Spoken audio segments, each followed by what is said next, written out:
Hürmetlik vatandaş, yukarı kişiyeni körüp ettik, şıkparçılık kişiyeni. Bugün Çislağa 2023 yıl 9. ayının 11. günü haftaga düşenbe vatandaşım.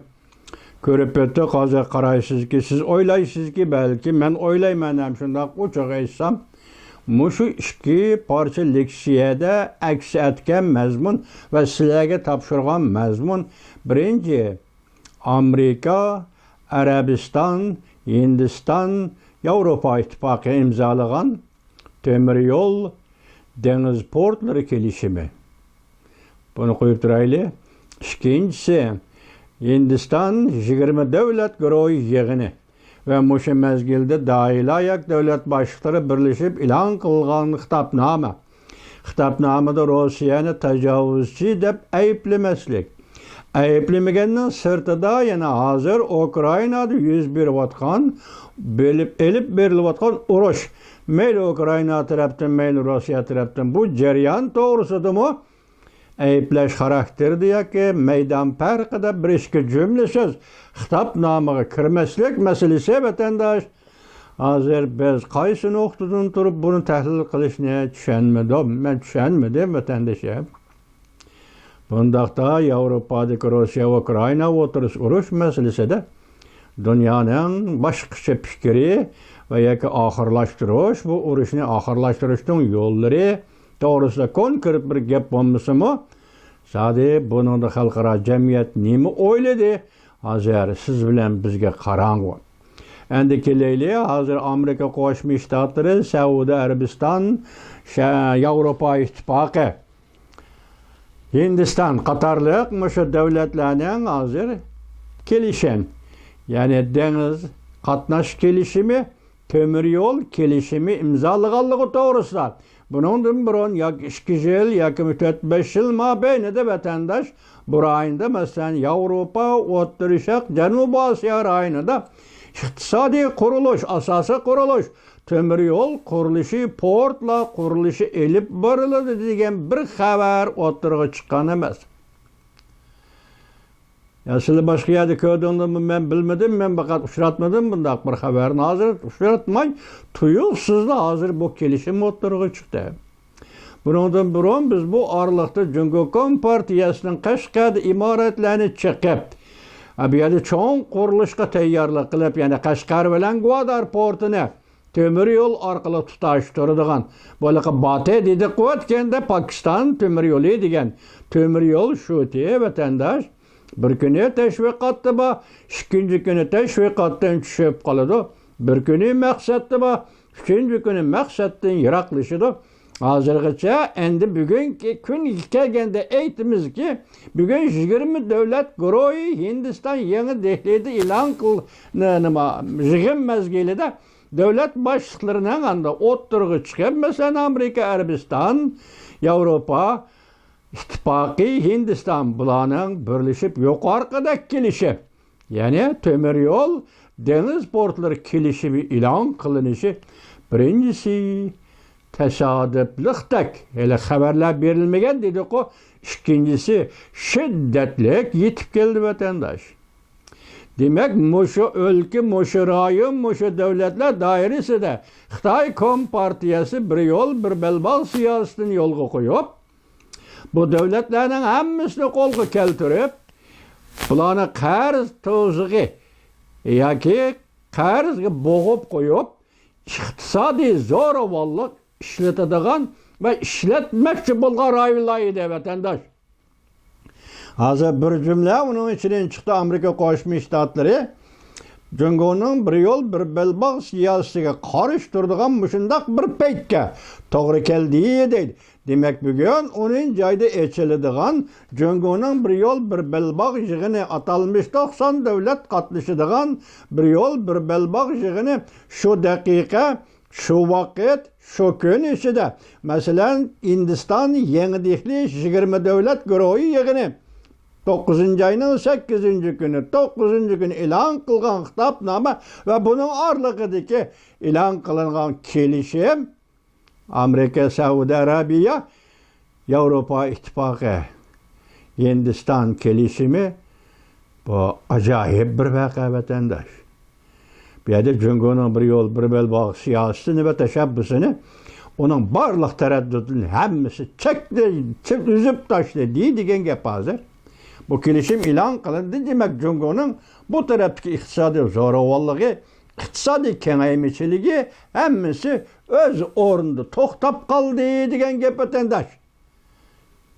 Endekileyliği Qashqardan Guadar portuğuça boğanda, agar bunda iqtisad koridoru yo'qoldi bo'lsa, endi bu rayonda, mesela Uyg'uriston, bu devlet, bu mustamlika rayonda, bu iqtisadning taraqqiyoti Xitoy hozir Uyg'uristondan tartib ikki tarafga qayrilgan temir yo'l dedikmi, Torg'at eg'izi bilan Pakiston va Ironni biz Turkiyaga berish.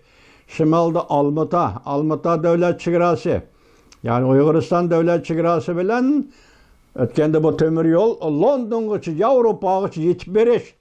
Bu plan Cungo'nun planı idi. Hem yetip barda katnaş allaqachon başlangan edi. Biz dedik o. Mesela Ürümçi'den qo'zg'algan poyez London'a berip to'xtadi. Şian'dan qo'zg'algan poyez London'a berip to'xtadi. Hozir bu poyez yo'li to'shiydigan yük yok.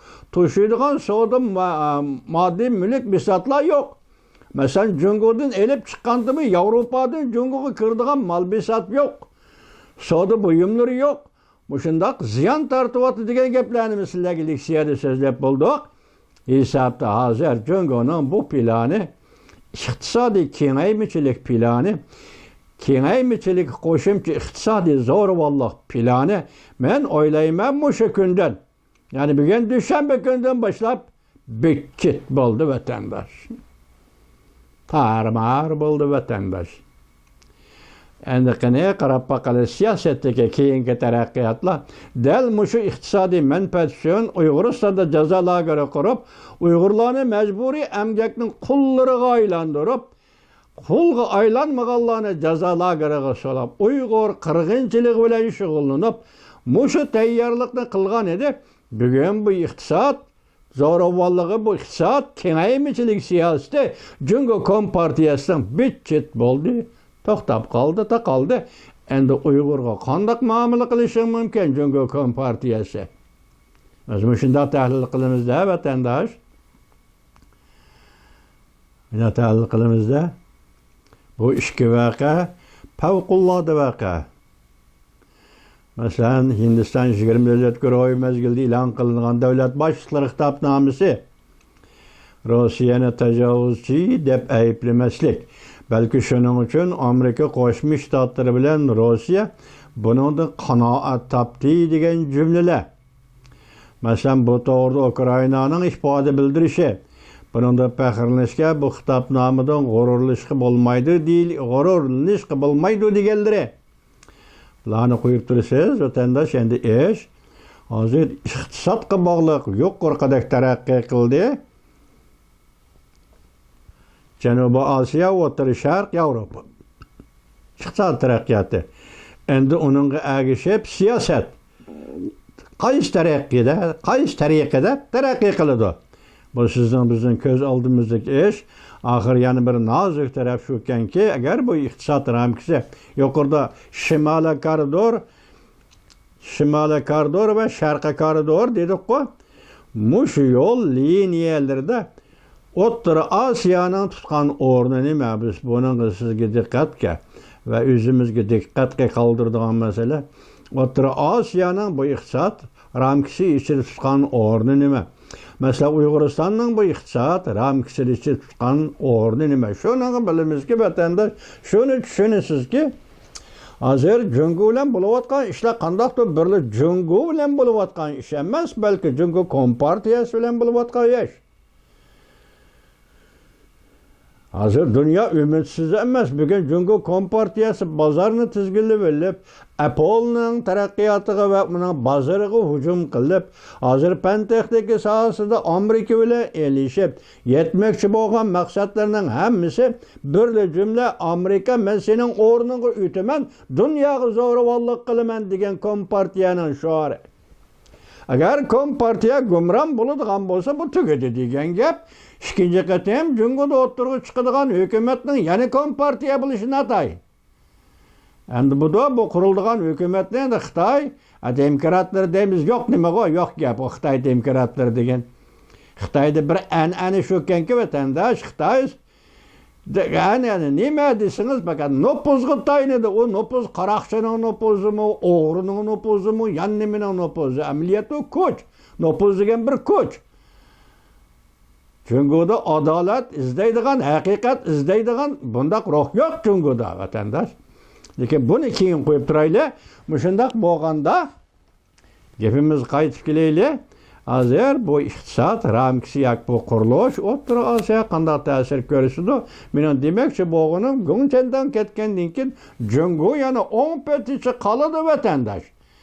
Bir demokratik partiya va bir demokratik siyosiy tuzum borliq kirsa, Jungoning iqtisod bozori dunyo uchun yana o'xshashli echiladi. Hozir buni taqab elayotgan, bu yana niqoblayotgan, ya qamal qilayotgan bir partiya Jungo Kompartiyasi var.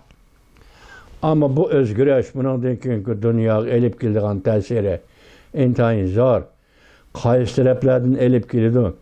Hozir endi siz biz qandoq nuqtada o'ylaymiz? Vatandosh buni hozirda reallik aylanmagan gaplarni og'zidan chiqarmay turaylik. Mening tahlilim shunchalik, siz qanchalik o'ylaysiz? Tahlil qilib beqing vatandosh.